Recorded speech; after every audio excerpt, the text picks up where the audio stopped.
The first gunshot came from inside the boardroom, sharp and flat, and everyone in the lobby knew it was not part of the agenda. Security froze. Phones slipped from hands. Somewhere near the elevators, a woman whispered, "That wasn't supposed to happen." Miles Carter stood 10 feet from the glass doors when the sound hit him. He didn't flinch. He didn't run. He watched the guard scramble, watched the receptionist reach for a panic button. She didn't understand. Watched the polished marble floor reflect fear like a mirror. His pulse stayed even. Years of discipline held it there. Moments earlier, no one had looked at him twice. Now everyone was looking. The Titan Financial Tower rose over downtown Philadelphia like a blade of steel, all angles and tinted glass, a monument to leverage and quiet power. On the ground floor, the lobby smelled of citrus cleaner and money. Men in tailored suits argued in low voices. Women in heels paced, checking their phones, faces pale under fluorescent calm. Miles Carter wore a Navy maintenance jacket, frayed at the cuffs. A visitor badge hung crooked on his chest. The name printed in block letters read, "Contractor." No first name, no last name, just a function. When the second sound echoed not a gunshot this time, but a chair hitting the wall, the receptionist finally screamed. It cut through the lobby, thin and desperate. Someone shouted, "Lock it down." Someone else said they're still inside. Miles shifted his weight. That was all. A small movement. Controlled, like a man deciding whether to cross a street. 10 minutes earlier, he had been told to wait. "Maintenance can't go up right now," the security supervisor had said, palm-raised eyes already sliding past him. Executive situation. Miles had nodded. He always nodded. He had learned long ago that nodding made men like that comfortable. It let them believe the world worked the way they needed it to. The supervisor's name was Frank Delaney. Late 50s. Grey hair combed back too neatly. The posture of a man who had never been questioned by anyone who mattered. Frank stood near the metal detectors, now radio pressed to his mouth, voice shaking despite the authority he was trying to project. "Boardroom on 28 is compromised," Frank said. "We have an internal conflict, possibly armed." Miles glanced at the elevators. The digital display flickered. 27, 28. Locked. A woman in a red blazer staggered out of the stairwell. Breath-ragged mascara streaked. She grabbed the edge of the reception desk to keep from falling. "They're tearing each other apart," she gasped. This wasn't supposed to be public. Public. That word landed differently for Miles. The Titan Financial Annual Summit had been designed to be quiet. No press, no leaks, just board members, senior partners, and one pending decision that would move entire markets before lunchtime. Miles knew that because he had read the briefing. Twice. He had arrived before sunrise, passing through service entrances that smelled like dust and old coffee. He had fixed a malfunctioning access panel on the executive floor without being thanked, without being asked his name. He had done his job quickly, efficiently, invisibly. That was the role they expected. That was the role he allowed. The third sound was a voice, male, shouting, rage stripped bare. "You sold us out," the voice roared from above. "You think I wouldn't find out?" Frank's radio crackled. A younger guard spoke too fast, panic leaking through every word. "They've got the door barricaded. One of them is bleeding. We can't get eyes inside." Miles exhaled slowly. He could picture the room without seeing it. The long table, the glass wall overlooking the city, the men who believed themselves untouchable because of paper assets and signed agreements. He also knew something else. The security protocol for Titan Financial did not allow firearms past the 28th floor, ever, which meant the gunshot had come from somewhere it was not supposed to exist, a lie, or a setup. Miles stepped forward. Frank didn't notice at first. He was too busy trying to sound in control. "I need everyone to remain calm," Frank said, voice booming across the lobby. "This is an internal matter." Miles stopped beside him, close enough now that Frank could see the steadiness in his eyes. "You should clear the elevators," Miles said quietly. Frank turned, irritation flashing across his face. "This is restricted." Miles didn't raise his voice. He didn't argue. He simply held Frank's gaze. Something in that look made Frank hesitate, just for a second, long enough for doubt to slip in. "Why would you say that?" Frank asked. "Because whoever locked that boardroom doesn't want witnesses," Miles replied. "And because the stairwell exits on 27 are still open." Frank blinked. His radio crackled again. Another voice. "He's right," the guard said. "Motion sensors show movement near the emergency stairs." Frank's jaw tightened. He looked at Miles again, really looked this time. Not the jacket, not the badge, the man. "Who are you?" Frank asked. Miles didn't answer immediately. He glanced toward the glass doors where police lights had begun to strobe against the morning sky. Red, blue, red, blue. Across the lobby, a junior analyst named Claire Benson stood frozen, clutching her laptop like a shield. Her mind raced. She had recognized Miles the moment he walked in earlier. Not from maintenance, from somewhere else. A conference, maybe. A headline she had skimmed late one night and dismissed because it didn't fit the story she was being told. Her breath caught. No, that wasn't possible. Upstairs, another crash echoed. Louder this time. A man screamed, not in anger, in pain. Frank swallowed. His authority felt thin now, brittle. "I need everyone back," he said into the radio. "Now." Miles took one step towards the elevators. Frank reached out, grabbed his sleeve. "You can't go up there," Frank said. "You'll get killed." Miles looked down at the hand on his arm, then back at Frank. Calm, unyielding. "They already are," he said. Frank let go. He didn't know why. He would think about it later, replay the moment in his head, wonder when control had slipped through his fingers. The elevator chimed. Doors slid open. Empty. Waiting. Miles stepped inside. The doors began to close. Claire Benson took a sharp breath. "Wait," she said, her voice breaking the silence. Miles glanced back at her. Just a look. Nothing more. The doors closed. The elevator rose. As the numbers climbed, spelled out in glowing white letters, Miles Carter loosened his shoulders. The mask he wore in public did not crack, but something beneath it sharpened, focused. This was not how the day was supposed to begin. But then again, neither was the war they were about to start.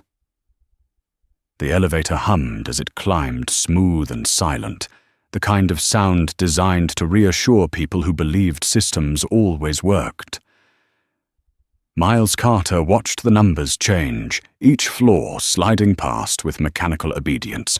20, 21, 22. His reflection hovered in the brushed steel doors, slightly warped a man split into versions of himself, the one they saw, the one they never did. At 24, the building shuddered. Not an explosion. Something subtler. A pressure change. A warning. The structure itself seemed to give off like a body sensing damage before pain arrived. Miles felt it through the soles of his boots. He placed his palm against the wall, steadying himself, listening past the hum of the motor. Above him, voices clashed again. One pleading, one furious, one calculating. The radio clipped to his jacket crackled. Frank Delaney's voice tried to sound firm. "Carter. If you can hear me, security is rerouting. Police are on their way. Do not engage." Miles did not answer. He reached up and switched the radio off. On the 26th floor, the elevator slowed, stopped. The lights dimmed, then steadied. Miles smiled faintly. Not amusement, recognition. Someone upstairs had just tried to cut the lift. Too late. The doors opened onto a corridor lined with framed photographs of smiling men shaking hands. Deals announced. Futures sold. Miles stepped out into carpet so thick it swallowed sound. The air here smelled different. Not cleaner, sharper, like money that hadn't moved in years. A security badge lay on the floor near the stairwell door. Bent. Blood smeared the edge. Miles crouched, examined it without touching. The name read, Jonathan Reeves, Junior Security, age 29, married last year. Miles straightened. His jaw tightened for the briefest moment. At the far end of the hall, the boardroom doors loomed. Frosted glass. Titan Financial etched in silver. The barricade was crude. Chairs jammed against handles. A table tipped on its side. Whoever had done it hadn't planned for time, only for dominance. Inside, the shouting resumed louder now that Miles was closer. "You think I didn't trace the accounts?" a man bellowed. "You moved $400 million and thought I wouldn't notice." Another voice cut in cooler, almost bored. "Lower your voice. This is still a place of business." Miles closed his eyes for a half-second. 400 million. Not the number that mattered. The timing did. A woman's voice broke through shaking. "Please, this isn't what we agreed to. We had terms. That would be Elaine Porter, Chief Legal Counsel, 61. Brilliant. Tired. She had signed too many documents she didn't believe in anymore. Miles reached into his jacket pocket and removed a slim device, no bigger than a deck of cards. He thumbed it once. The lights in the hallway flickered, then steadied. Inside the boardroom, the voices faltered. Confusion rippled through the glass like a breath. "What did you do?" someone demanded. Miles stepped closer to the door. He did not knock. He leaned in, voice calm, cutting cleanly through the chaos. "You're about to be interrupted. I suggest you sit down." Silence hit hard, the kind that lands before impact. A face appeared behind the glass, distorted by frosting. A man pressed close, trying to see who dared speak. "Who the hell are you?" he shouted. Miles didn't answer. He raised his hand and rapped once on the door, firm, measured, not asking permission. The barricade scraped. A chair fell. The door cracked open. Richard Halverson stood there, sweat darkening the collar of his white shirt. Chief Operating Officer. 58. A man who believed anger was authority. He took in Miles's jacket, the contractor badge, the scuffed boots. His mouth twisted.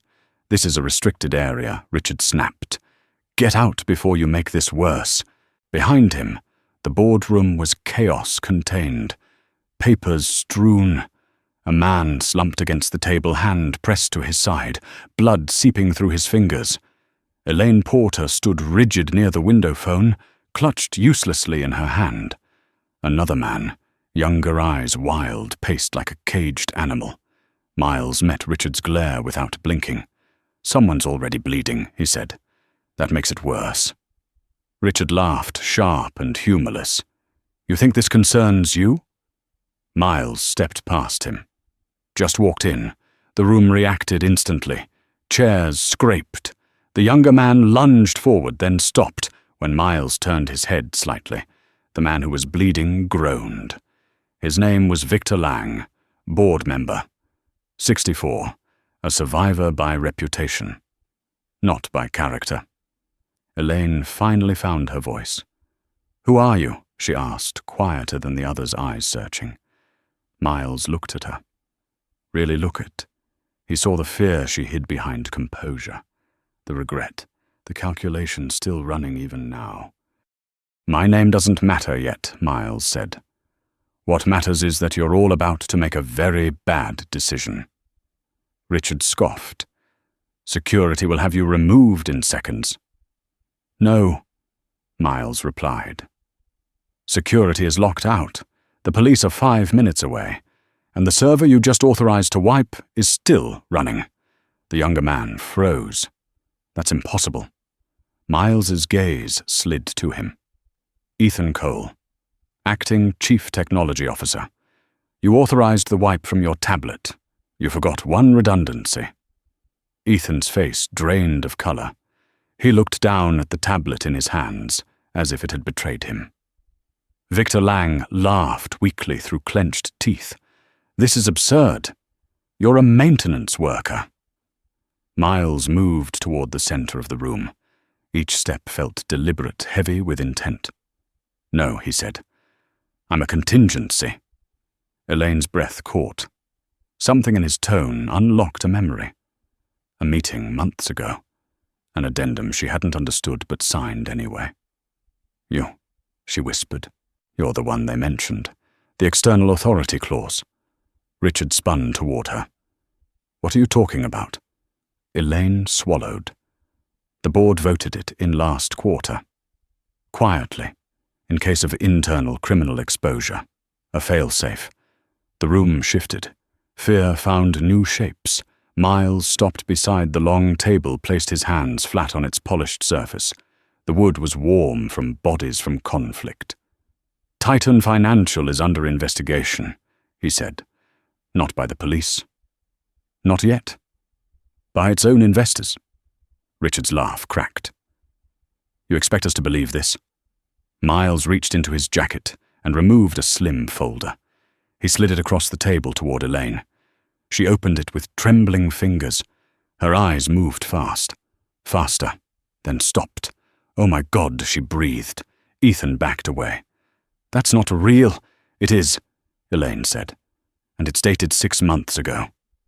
Victor groaned again, this time in something like despair. Miles straightened. His voice did not rise. It didn't need to. "The gunshot you heard wasn't part of your argument," he said. "It was someone trying to force an ending before the truth arrived." Richard's face hardened. "You don't have authority here." Miles finally allowed himself a small pause, a breath, the kind that signals a shift. "Yes," he said. "I do." Down in the lobby, Claire Benson stared at the silent elevator display, heart pounding. She knew now. She was certain. The name she had seen in passing reports. The man rumored to dismantle corporations from the inside when they crossed a line they could not uncross. Miles Carter. Up in the boardroom, Miles reached up and removed the contractor badge from his chest. He set it gently on the table like a piece of evidence. "You've been underestimating the wrong man," he said. Elaine Porter closed the folder with hands that refused to steady the soft thud of paper against polished wood, sounding far too loud in the sealed room. Richard Halverson stared at the folder as if it were a living thing, something that might bite if he got too close. Ethan Cole backed into his chair and sat without meaning to the tablet slipping from his fingers and clattering to the floor. Victor Lang pressed harder against his side, teeth-clenched pain now competing with a deeper fear he could not control. Miles Carter watched all of it without moving. He had learned long ago that silence, when used correctly, forced people to fill it with truth. "You can't just walk in here and take over." Richard said, finally, his voice strained, pitched higher than before. "There are procedures. Votes. This board, already voted, Miles cut in. Calm. Precise. You just didn't read the fine print." Elaine swallowed. "The contingency clause," she said, almost to herself. "I argued against it. I said it was too vague." She looked up at Miles. You were never supposed to be this immediate. Miles met her eyes. I wasn't supposed to be necessary. Victor laughed a wet, broken sound. This is a coup, he said. You think investors get to decide how we run our company? Miles turned toward him. The temperature in the room seemed to drop. I think when a company launders money through shell subsidiaries and then tries to erase the trail by locking its own board in a room, it stops being your company. The younger guards outside the door shouted something muffled. Someone pounded on the glass. Miles ignored it. Richard straightened, anger hardening into something colder. Even if what you're saying is true, he said, you still don't have proof that will hold. Miles reached into his jacket again, slower this time, letting the movement draw their eyes. He removed a phone, older than the sleek devices scattered across the table, its screen already lit. He placed it face down between them. That phone, Miles said, has been recording since the moment I stepped off the elevator. Ethan shot to his feet. That's illegal. Miles looked at him. So is assault. So is obstruction. So is falsifying records during an active investigation. Elaine closed her eyes. She saw it now, the shape of it, the way the months of quiet pressure suddenly made sense. The rushed approvals, the unexplained transfers, the meetings scheduled too late at night. You knew this was coming, she said to Richard.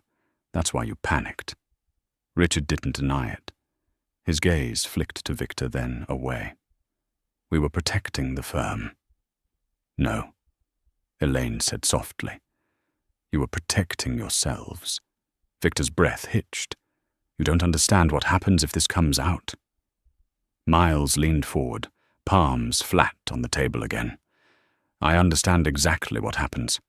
People who built their lives on lies lose the right to control the ending.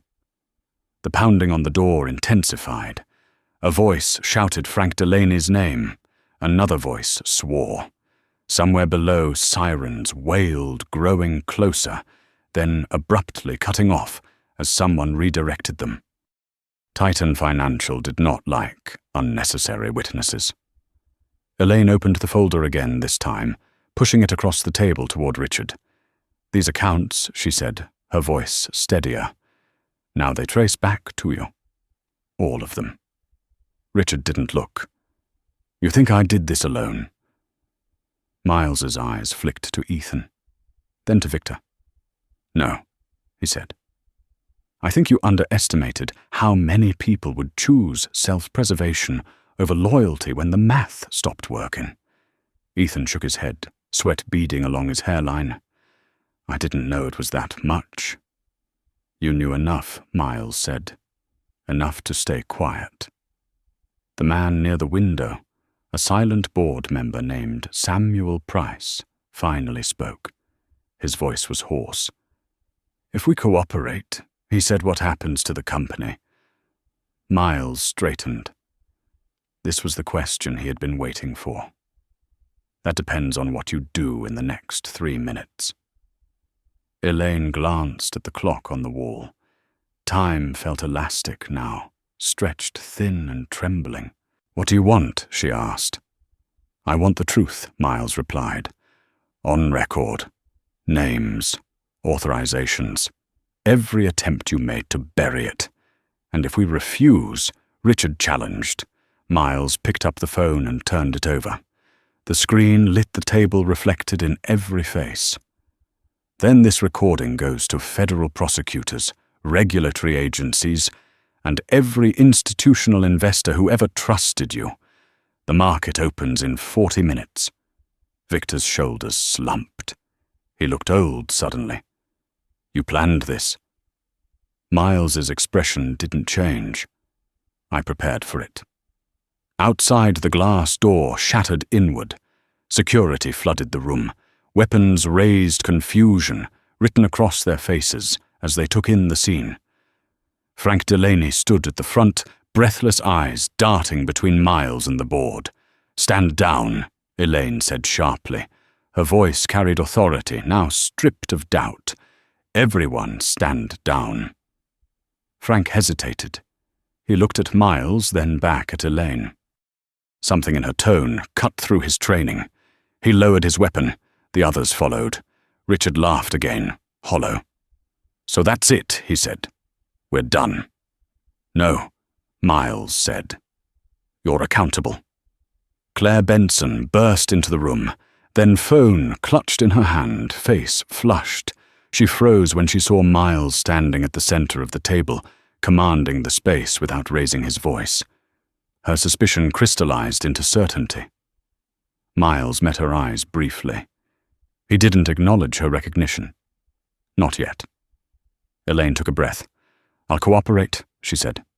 "Fully." Ethan sank back into his chair. "So will I."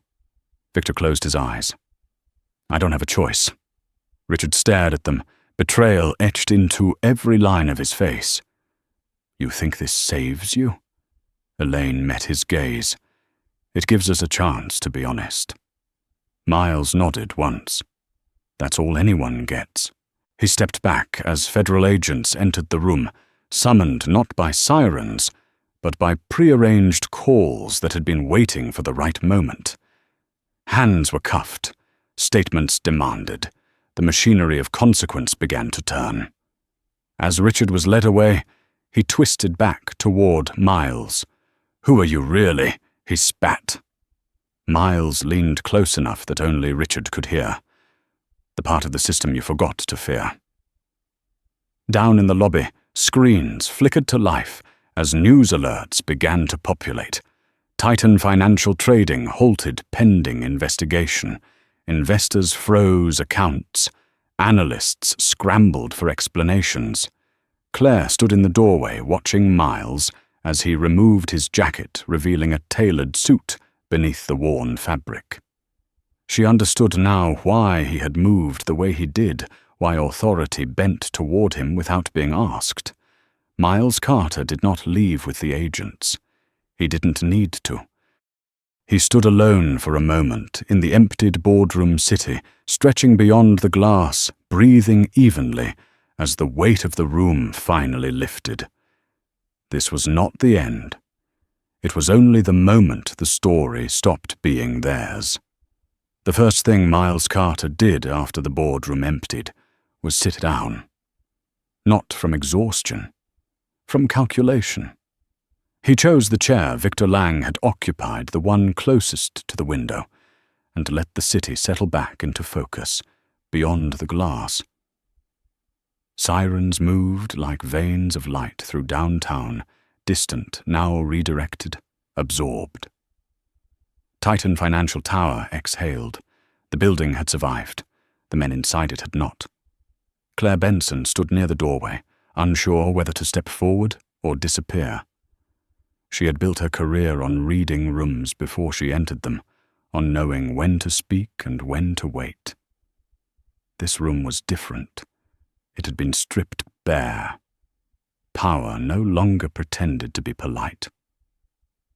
Miles didn't look at her. He removed his watch and set it on the table face down. The simple gesture felt deliberate, like drawing a line. "You should go," he said quietly. Claire swallowed. "They're asking for statements downstairs." "They'll ask you again tomorrow," Miles replied. "Go home." She hesitated, then nodded, turning toward the door. Halfway out, she stopped. "You were never maintenance," she said, not as a question. Miles finally looked up. His eyes were tired now, the sharp edge dulled just enough to show the cost. "No," he said. "I was never just one thing." After she left, the room fell into a silence that felt earned. Miles leaned back, closed his eyes for a count of 5, then stood. He walked the perimeter, once fingertips brushing the backs of chairs, the smooth grain of the table, the glass wall that had trapped so many secrets behind its transparency. He collected the folder Elaine had dropped, slid it into his jacket, and left the boardroom without looking back. The elevator ride down was slower this time, not mechanically, psychologically. Each floor felt heavier than the last. By the time the doors opened onto the lobby, the atmosphere had changed completely. Cameras, press, uniforms, voices layered over one another in competing narratives. Frank Delaney spotted him immediately. The older man's shoulders sagged with relief and something like shame. "They're asking for you," Frank said. "Everyone is." Miles adjusted his jacket. "I'm not giving a statement," Frank frowned. "Sir, with respect," Miles interrupted gently. "Your job was to keep people out. Mine was to let the truth in." Frank nodded slowly. He understood more than he let on. He stepped aside. Outside, the morning had broken fully. The sun hit the glass facade at an angle that turned the tower into a blade of light. Miles crossed the plaza without stopping, ignoring shouted questions, flashing cameras, microphones thrust into his path. "Mr. Carter, is it true the board was under investigation for months? Are more arrests coming? Did you pose as maintenance to infiltrate the company?" Miles didn't answer. He reached his car, opened the door, and slid inside. Only when the door closed did the noise dull to a manageable hum. The driver glanced at him in the mirror. "Where to?" Miles paused. The question felt heavier than it should have. "Home," he said finally. The car moved through traffic, the city rearranging itself around them. Miles rested his head back, eyes open, watching reflections slide across the window. The adrenaline ebbed now, leaving behind a familiar ache. This part never made the headlines, the part where consequences settled into muscle and bone. His phone vibrated. Once, twice. He ignored it until the third time. The caller ID read, "Unknown." He answered. "You made a mess," a voice said. Female, controlled, familiar. "Good morning," Senator Miles replied. There was a pause, a breath. "You embarrassed people who don't like being embarrassed." Miles smiled faintly. "They embarrassed themselves. You didn't have to do it that way." "Yes," he said. "I did." The senator sighed. "You're forcing the issue. That was the point." Silence stretched, then quieter. "How bad is it?" Miles looked out at a man sleeping on a subway grate, jacket pulled tight against the concrete. "Bad enough that pretending it isn't won't work anymore." The line went dead. The car slowed near a residential block in West Philadelphia. Miles stepped out, paid the driver, and walked the last half block alone. His building was modest. Brick. 4 stories.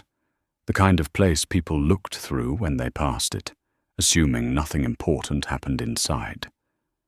He climbed the stairs 2 at a time. On the 3rd floor, he stopped listening. A television murmured behind one door. A baby cried behind another. Life continued. It always did. Inside his apartment, Miles set the folder down on the kitchen counter and poured a glass of water. His hands shook now just slightly. He let them. He drank, then sat at the small table near the window. The chair creaked under his weight. For the first time that morning, he allowed himself to think about Jonathan Reeves, about the blood on the badge, about how close the situation had come to turning lethal. This was the part he never talked about. The invisible collateral. The names that never made it into reports. He pulled out his phone and typed a message, then deleted it. Typed again. Sent. Minutes later, a reply came. Just 2 words. "Thank you." Miles closed his eyes. The knock at the door came sooner than expected. Firm. Measured. Not police. He opened it to find Elaine Porter standing in the hallway coat, thrown on over yesterday's suit, hair pulled back with shaking hands. She looked older than she had in the boardroom, relieved, broken, honest. "I know you said no statements," she said, voice low. I'm not here for that. Miles stepped aside.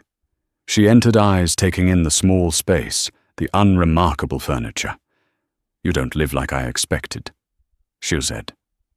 I don't perform for expectations, Miles replied. Elaine nodded. They're coming for me next, she said. Not legally, politically. Yes, Miles said. Will you protect me? Miles studied her face. The fear was real. So was the guilt. I'll protect the truth, he said. If you stay aligned with it, you'll be fine. She exhaled. That's not comforting. It's honest. Elaine looked at the folder on the counter. You knew this would destroy careers. Miles met her gaze. I knew it would stop lies from compounding. She straightened. Then I'll testify. Miles nodded. Good. She turned to leave, then hesitated. What happens now? Miles thought of the market opening, of ripples already spreading, of other towers, other rooms, other men checking their accounts and realizing something fundamental had shifted. Now, he said, people remember the rules apply to them. Elaine left. The door closed softly behind her. Miles stood alone in the kitchen, sunlight cutting across the floor. He picked up the contractor badge from his pocket and placed it in the trash. It landed without ceremony. Outside, the city moved on. Inside, Miles Carter allowed himself one long breath before reaching for his phone again. There was more work to do. By noon, the market had found its voice, and it was screaming. Miles Carter watched the numbers scroll across his tablet from the small conference room he had borrowed downtown, the blinds half-closed, sunlight slicing the table into harsh bands. Titan Financial remained frozen. A single name halted in a sea of motion, but the shockwaves were everywhere. Partner firms dipped. Banks tightened. Phones rang off hooks in offices where people pretended they had always been cautious. Miles sat still, hands folded, breathing slow. Panic was contagious.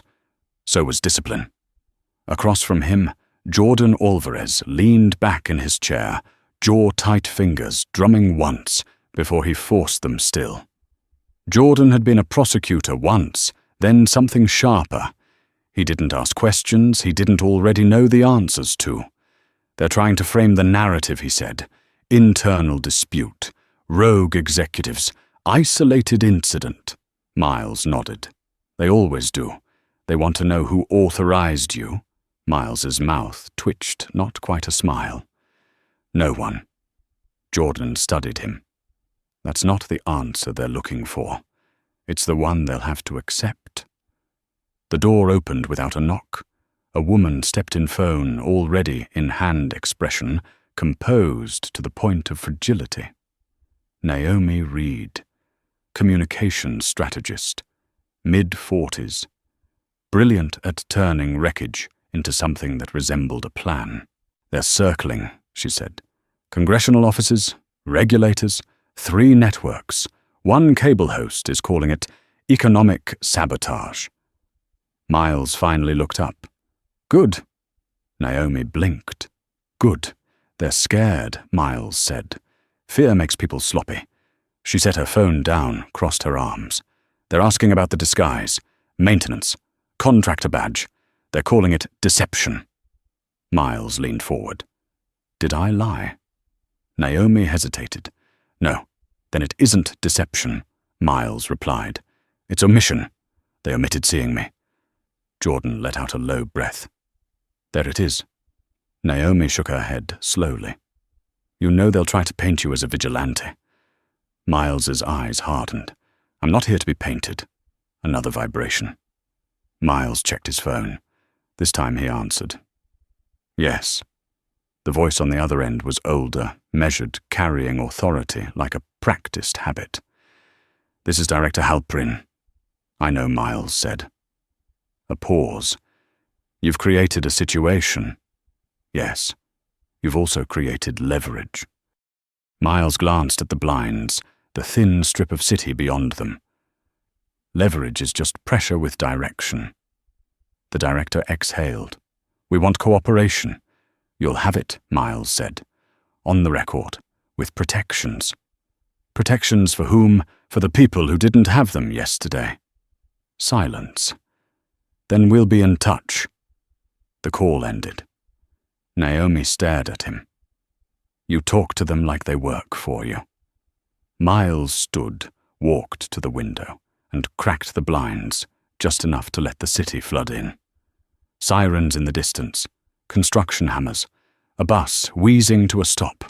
They work for the law, he said. So do I. By mid-afternoon, the first counterattack landed, a lawsuit filed in federal court, thick with accusations and confident language. Titan Financial's interim counsel alleged unlawful surveillance, entrapment, interference with fiduciary duties. It read like theatre. Miles read it once, then handed it to Jordan. They're moving fast, Jordan said. They think speed equals control. It equals fear, Miles replied. At 4 o'clock, Elaine Porter called. Her voice was steadier now, sharpened by resolve. They offered me a deal, she said. Miles closed his eyes. What kind? Silence for safety. And I declined. Miles exhaled. Good. They threatened my license. They would, Miles said. Did you document it? Yes. Then they made a mistake. Elaine hesitated. I didn't expect to be this alone. Miles's voice softened just a fraction. You aren't.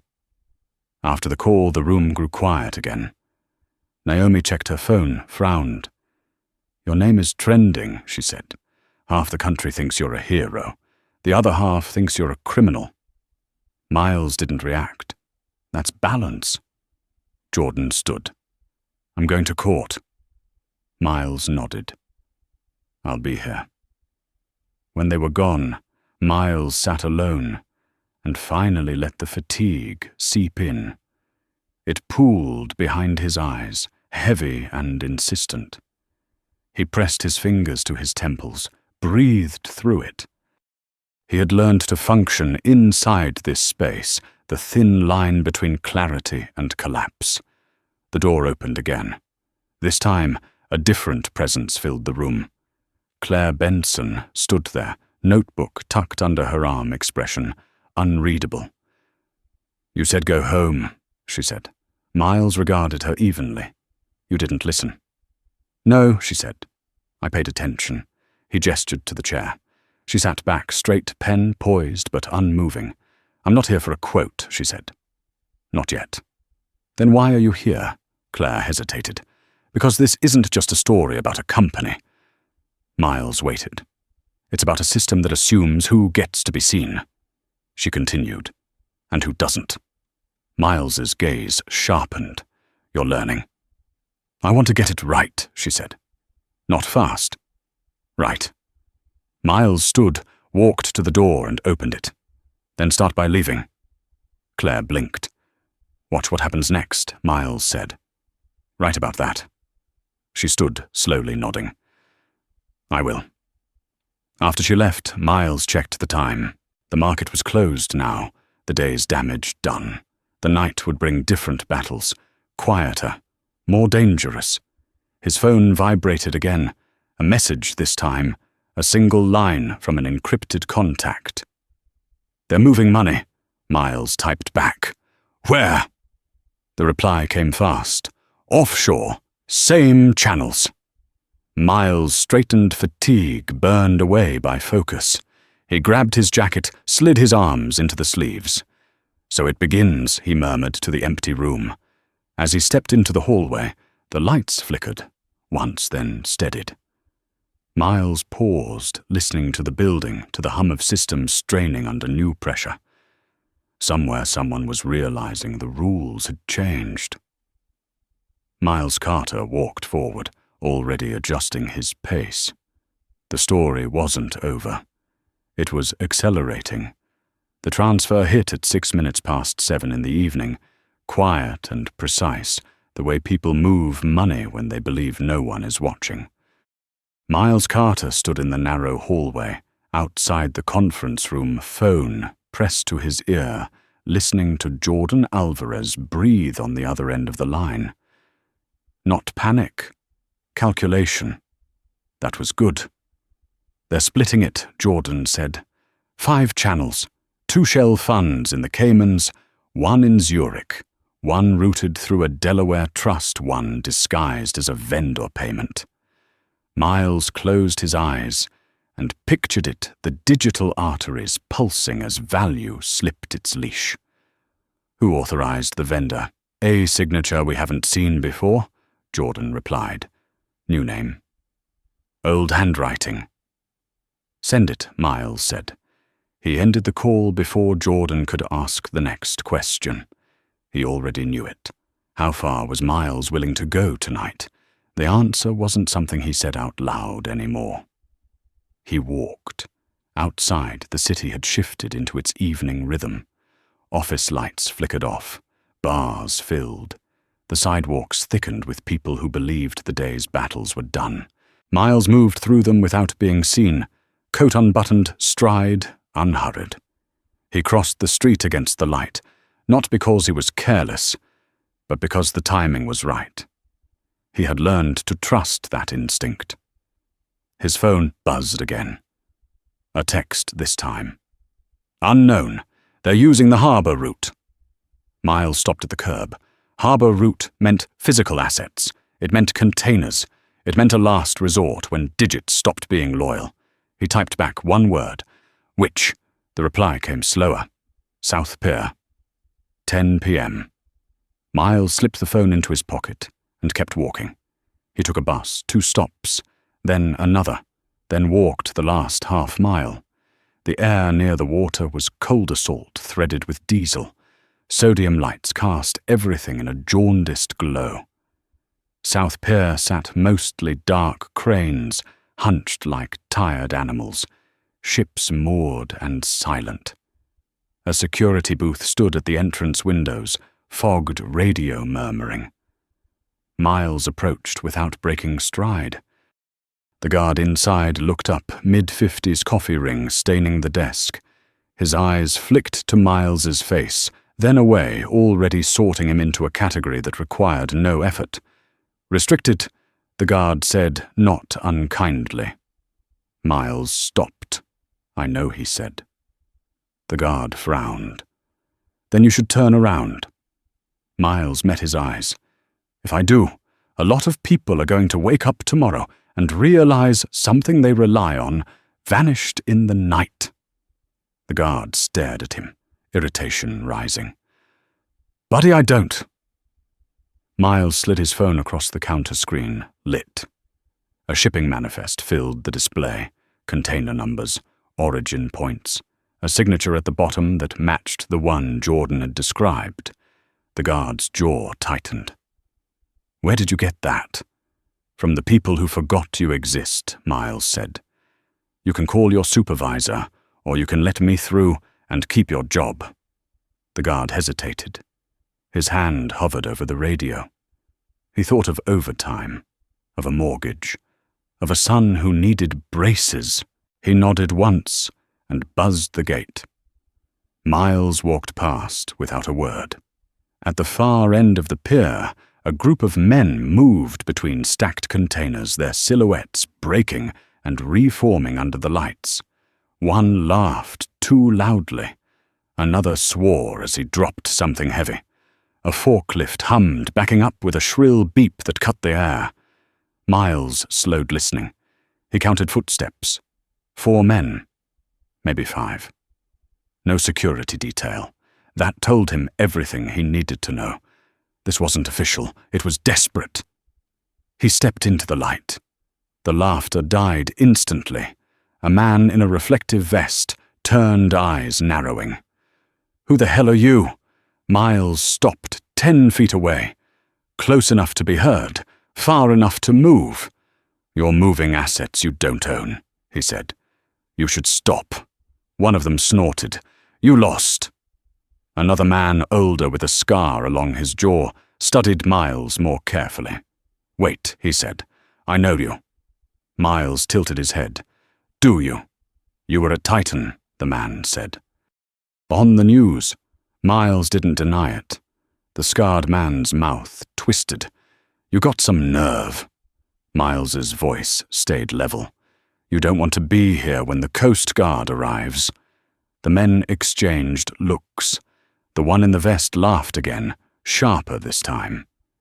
"You think you can scare us?" Miles took out his phone and hit send. Somewhere behind them, an engine roared to life.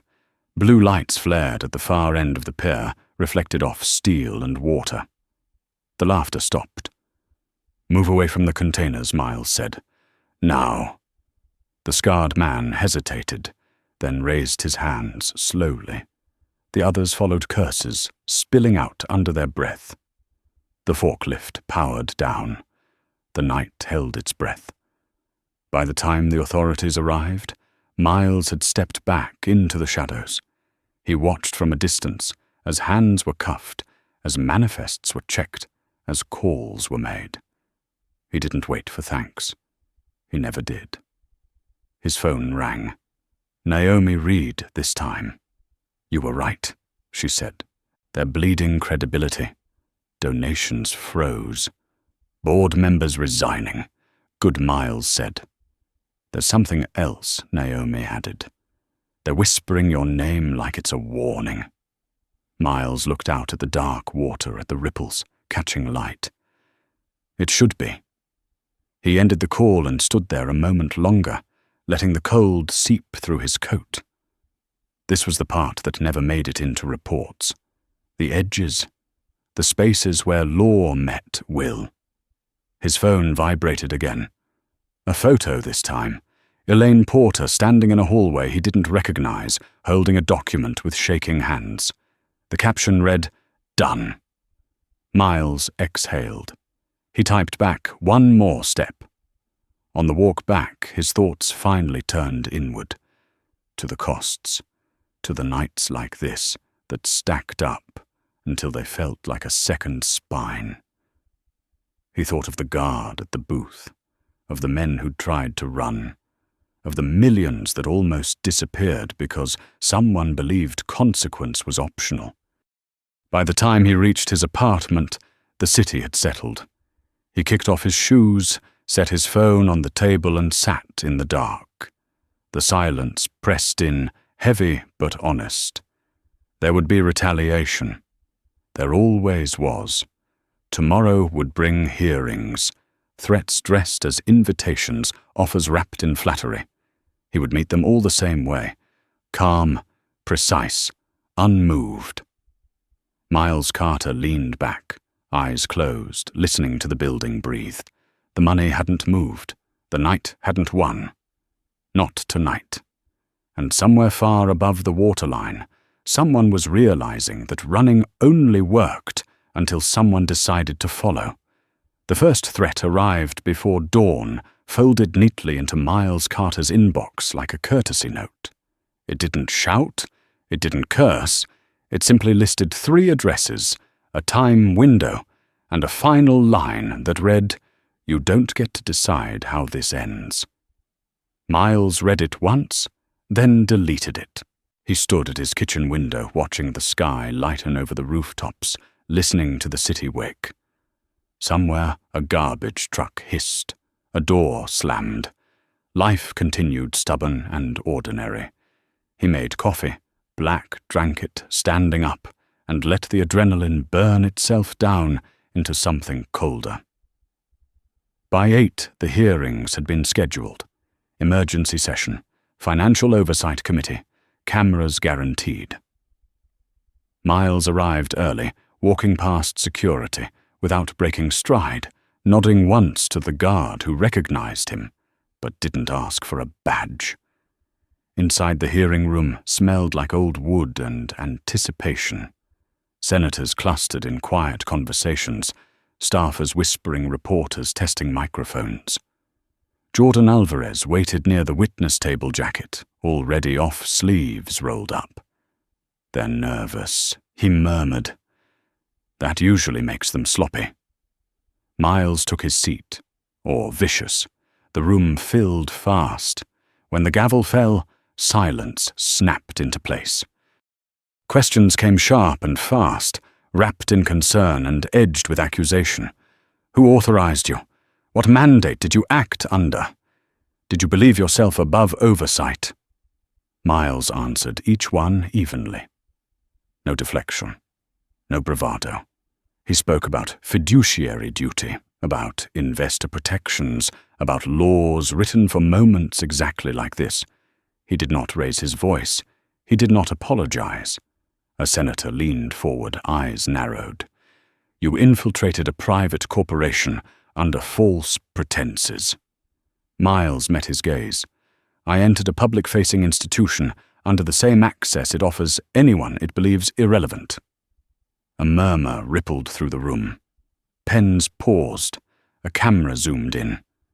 So you admit deception, the senator pressed. No, Miles said. I admit accuracy. The session dragged. Tempers flared. Then came the moment they had all been waiting for, the question meant to corner him. Are you prepared to accept personal liability if this destabilizes the market? Miles didn't hesitate. I already have. That answer landed hard. It shifted the room. You could feel it the way gravity changes when someone refuses to step back. The gavel fell again. A recess was called. In the hallway, Claire Benson appeared at Miles's side, notebook closed, eyes sharp. They're trying to make you the story, she said.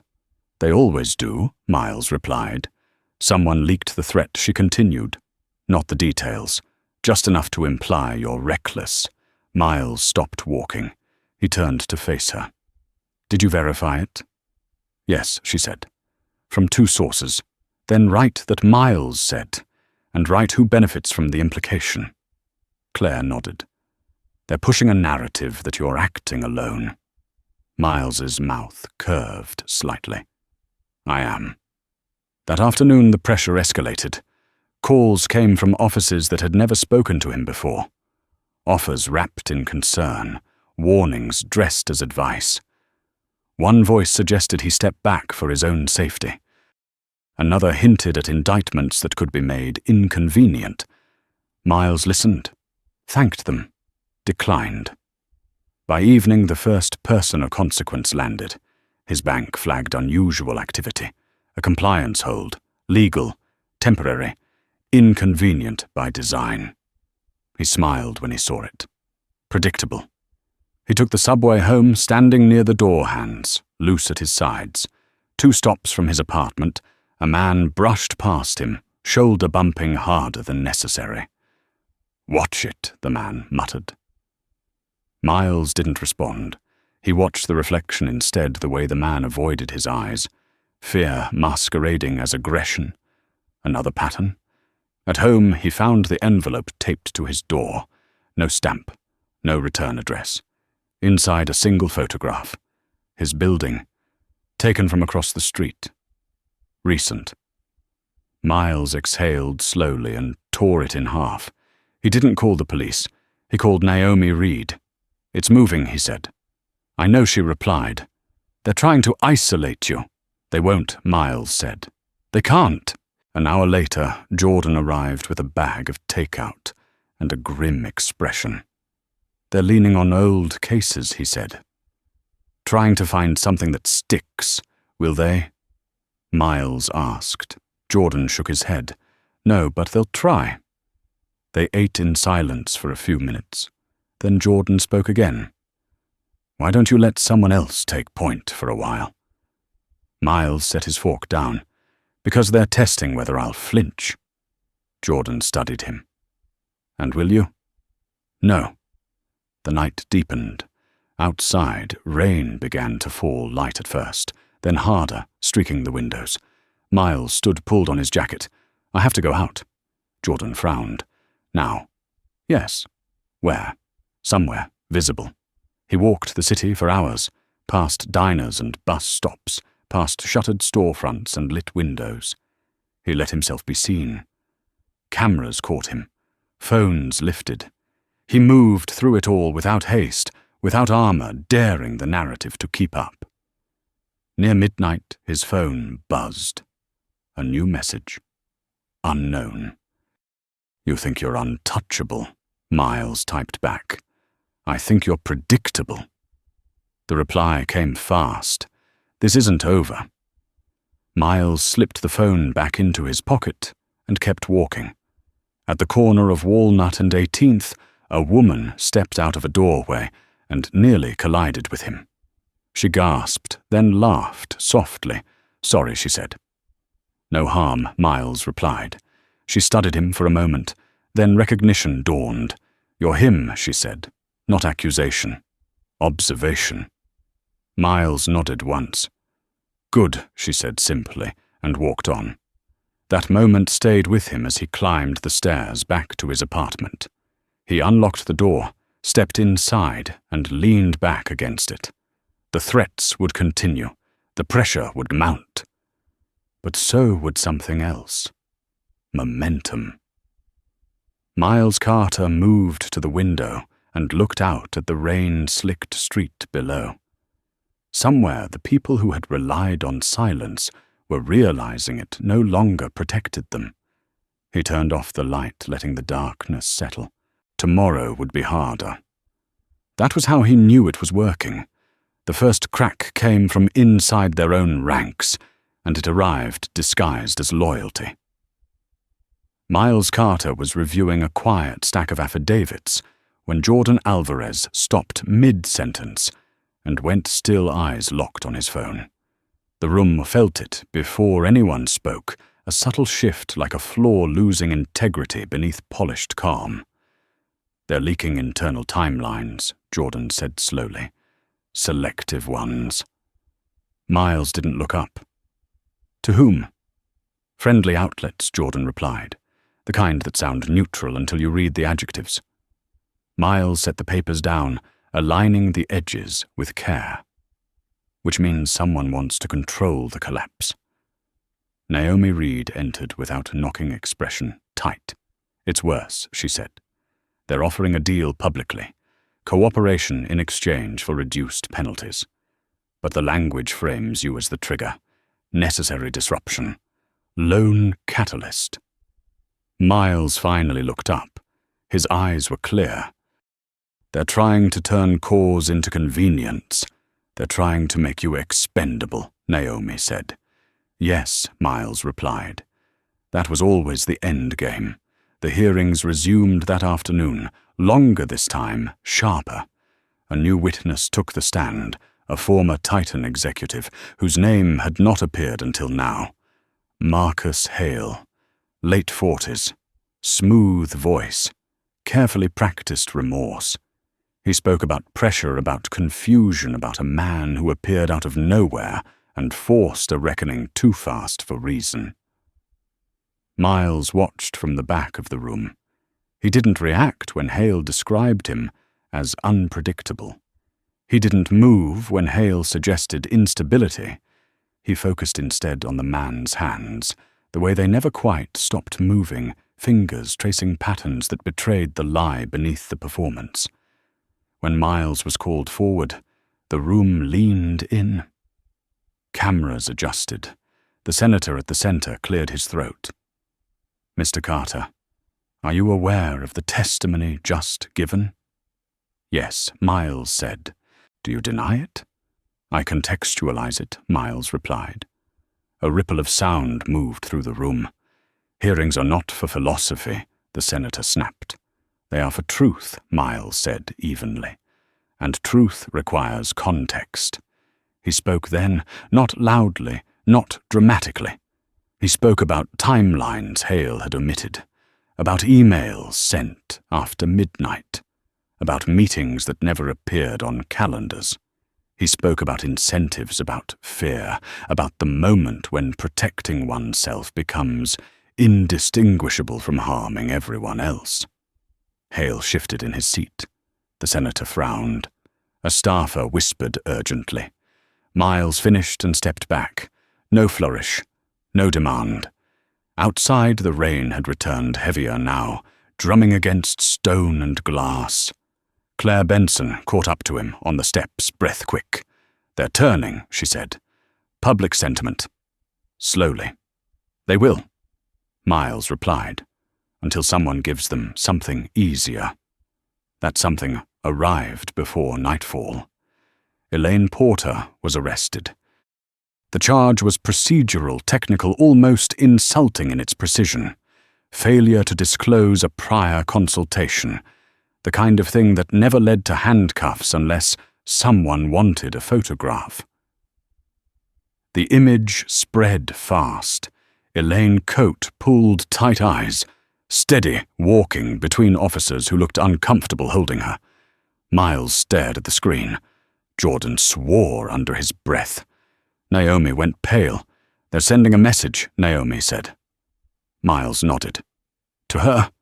To me? To anyone watching?" His phone buzzed. A message from Elaine sent moments before her arrest. "Don't stop." Miles closed his eyes for a count of 3, then stood. "We respond," how Jordan asked. "By removing their leverage," Miles said. They worked through the night. Not scrambling. Executing. Naomi coordinated statements that did not attack, did not defend, simply illuminated. Jordan filed motions that forced timelines into daylight. Miles made calls he had avoided, until now voices that carried weight because they were rarely used. At 2 a.m, the counterstory broke. Documents released. Verified. Clear. Hale's testimony unraveled in real-time threads, pulled loose by receipts he had forgotten existed. The narrative bent again, this time faster. Miles stepped outside as dawn bled into the sky. The city smelled like wet concrete and resolve. He walked hands in his pockets, letting the movement steady him. At a corner cafe, a television murmured. Elaine's photograph filled the screen. Below it, a banner read, "Whistleblower or Liability." Miles watched for a moment, then turned away. The call came just after sunrise. "Unknown number," he answered. "You pushed too far," a voice said. "Male. Calm. Dangerous." Miles listened. "There are consequences," the voice continued. "Lines you don't cross." Miles stopped walking. "You called me," he said. "That tells me everything I need to know." A pause. Then quieter. "You think this ends with hearings?" "No," Miles replied. "I think it ends when the system remembers who it's supposed to protect." The line went dead. By midday, Elaine was released. Bail posted. Conditions set. She emerged into a wall of cameras, said. Nothing lifted her chin and walked. Miles watched the footage from his apartment, feeling something loosen in his chest. That evening he met Claire Benson in a park overlooking the river. No notebooks, no recorders, just 2 people standing side by side as the water moved beneath them. "They're scared now," Claire said. "They should be," Miles replied. "They're also adapting." Miles nodded. "So are we." Claire studied him. "Do you ever get tired?" Miles thought of the nights, the threats, the faces of people who had trusted him with the truth. "Yes," he said. "But not of this." She smiled, small and genuine. "Neither am I." As darkness settled, Miles's phone vibrated again. A new message. Unknown. "You won't always be there," Miles typed back. "I don't have to be." He put the phone away and watched the lights come on across the city. Somewhere the people who had believed themselves untouchable were learning a new language. One spoken in accountability, in consequence, in the quiet refusal to disappear. Chapter 8 closed not with victory, but with alignment. The pieces were moving, the pressure was real, and for the first time the system was cracking in ways that could not be sealed with silence. The vote was scheduled for 9 a.m, early enough to catch people before courage had time to waver. Miles Carter arrived, while the hallways still smelled like overnight cleaner and stale coffee. the building humming with a restrained tension that felt almost reverent. This was not a hearing, not a spectacle. This was a decision, the kind that rewrote futures quietly and then pretended it had always been inevitable. He took his seat in the observation row, hands folded, eyes forward. Elaine Porter sat 2 rows ahead, posture straight wrists, still bearing faint red marks from plastic cuffs that had been removed too late to avoid leaving memory behind. She did not turn around. She did not need to. They both knew why they were here. Across the room, Marcus Hale avoided looking at anyone. His testimony had collapsed overnight, pulled apart by timestamps and signatures, and a trail of money that refused to stay buried. He had arrived confident. He sat now with the rigid stillness of a man holding himself together by habit alone. The chair called the session to order. Voices settled. Papers rustled. The air felt thin. Miles listened as arguments were made for stability, for restraint, for not rocking a system already bruised. He listened as words like unprecedented and delicate were deployed as shields. He watched faces instead of mouths, noting who leaned back and who leaned in, who spoke to be heard and who spoke to avoid being remembered. When the floor opened for final statements, Elaine stood. She did not read from notes. Her voice was calm, unadorned, carrying farther than anyone expected. She spoke about process, about accountability, about the quiet ways power learned to excuse itself. She named no one. She accused no one. She described facts. The room leaned toward her without realizing it. When she finished, the chair nodded once and called for the vote. The pause before it felt longer than it was. Miles felt it in his chest, a familiar pressure, not fear, but recognition. This was the hinge. This was where momentum either locked or broke. Names were called, ayes and nays recorded without commentary. One voice cracked, another wavered. The tally built slowly, each answer a brick laid into something permanent. When the final count was read, the room exhaled as one. The motion carried. Titan Financial would be placed under independent oversight. Assets frozen pending review. Criminal referrals confirmed. No exemptions, no quiet settlements, no rewriting. Elaine closed her eyes. Just for a second. Miles did not move. Outside, reporters scrambled, already shaping headlines they had prepared for either outcome. Inside the system, adjusted gears, turning protocols, shifting. It was never dramatic. Real change rarely was. As people filed out, a man in a tailored suit intercepted Miles near the exit. Late 60s. Silver hair. The posture of someone accustomed to being deferred to. "You could have stopped sooner," he said, voice low. "You chose not to." Miles regarded him evenly. "I chose timing." The man studied him. "Do you think this makes you safe?" Miles shook his head. "No." "Then why do it?" Miles's gaze drifted past him to the doorway, to the light beyond it. "Because safety isn't the point." The man said nothing more and walked away. Outside, the day had sharpened into clarity. The rain was gone. The air felt scrubbed. Elaine stepped into the light and stopped blinking. Cameras surged. She raised a hand, not to wave, but to ask for space. The gesture worked. For a moment. Miles approached her from the side. "It's done," he said. Elaine nodded.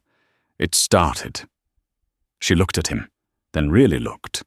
"They'll come for you again." Miles's mouth curved faintly. "They always do." She hesitated. "If you ever need, I know," he said gently. They parted without ceremony. By afternoon, the consequences spread. Markets corrected. Boards convened emergency meetings. Compliance departments woke up to emails they could not ignore. Somewhere someone shredded documents too late. Somewhere else, someone decided to tell the truth while it still mattered.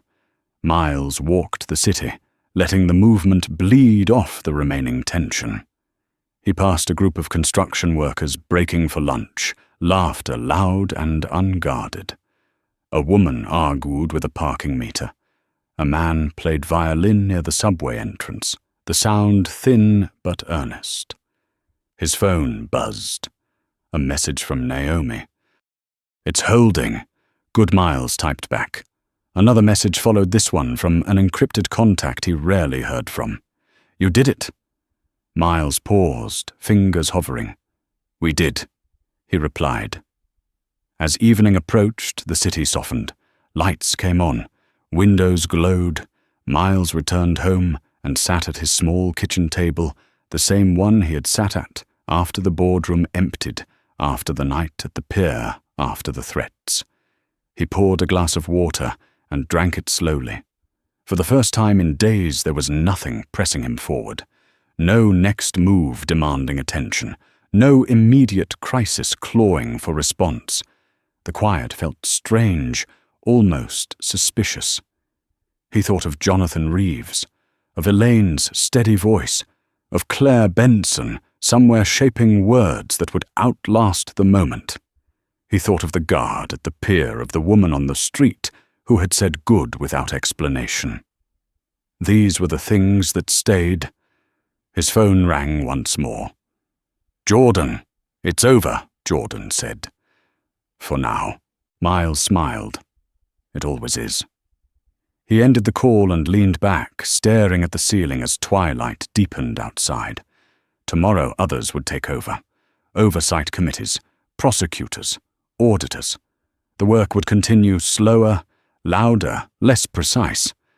Miles Carter would step back, not disappear, just recede the way he always had, leaving behind a changed landscape and no signature. As night settled, he turned off the light and let the darkness hold.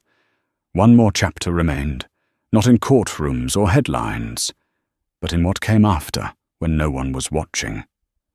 Morning arrived without ceremony. Miles Carter woke before the city the way he always did after something ended. The apartment was quiet light, slipping through the blinds in thin, patient lines. He sat at the small table, hands wrapped around a mug that had gone cold, and let the stillness finish its work. The pressure that had driven him for days loosened, not disappearing, just settling into a familiar weight.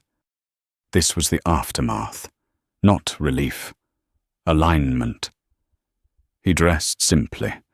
No jacket today that invited misinterpretation, no badge borrowed or otherwise. When he stepped outside, the street greeted him with the ordinary grace of indifference. A delivery truck idled. A woman walked her dog the leash, slack with trust.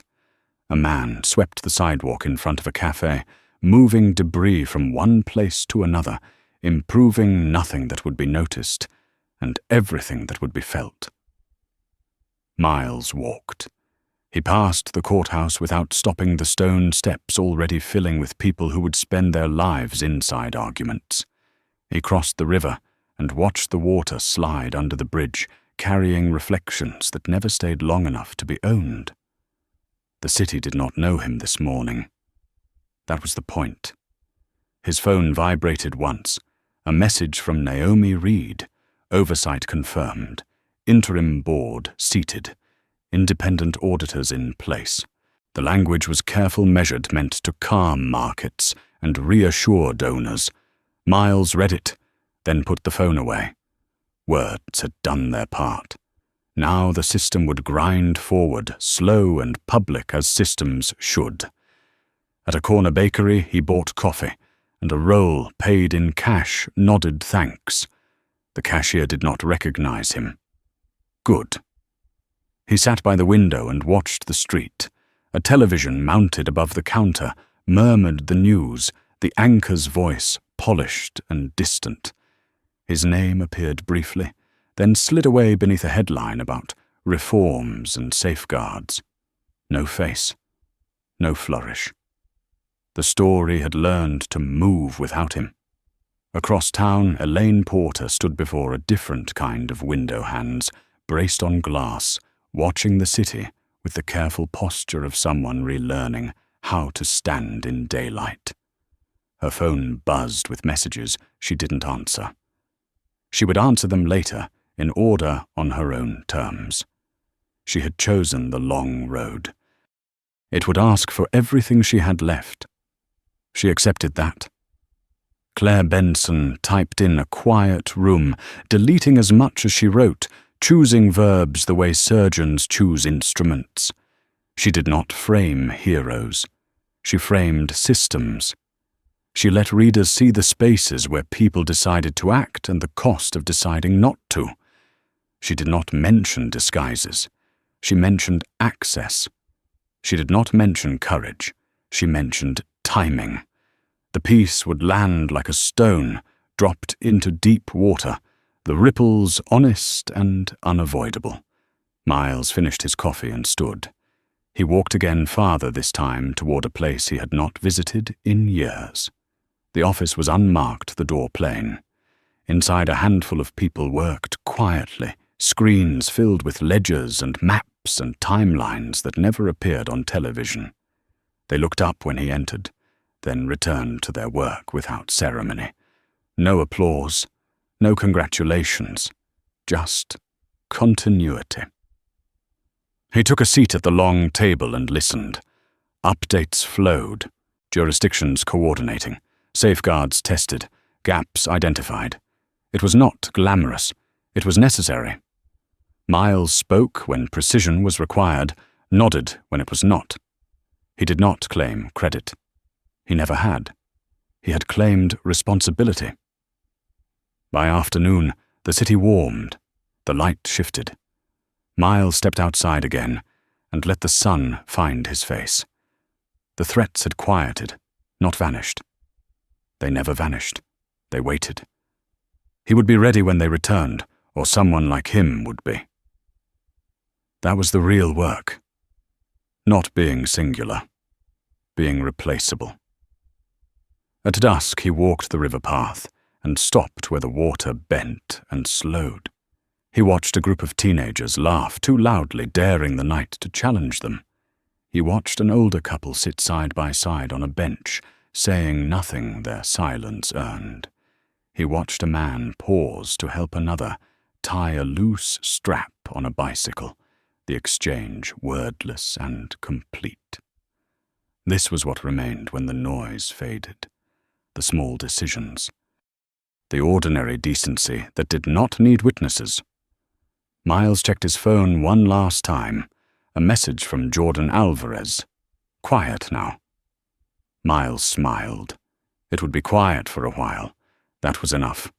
He turned away from the river and headed home. Tomorrow he would wake early again. He would read. He would listen. He would wait for the next moment when timing mattered more than speed and clarity mattered more than applause. He would not announce himself. He never did. If this story moved you, let it move forward with you. Like the video, if you believe accountability matters. Subscribe to stay with stories that refuse to disappear. And leave a comment with 3 words that capture what stayed with you tonight. Stand your ground.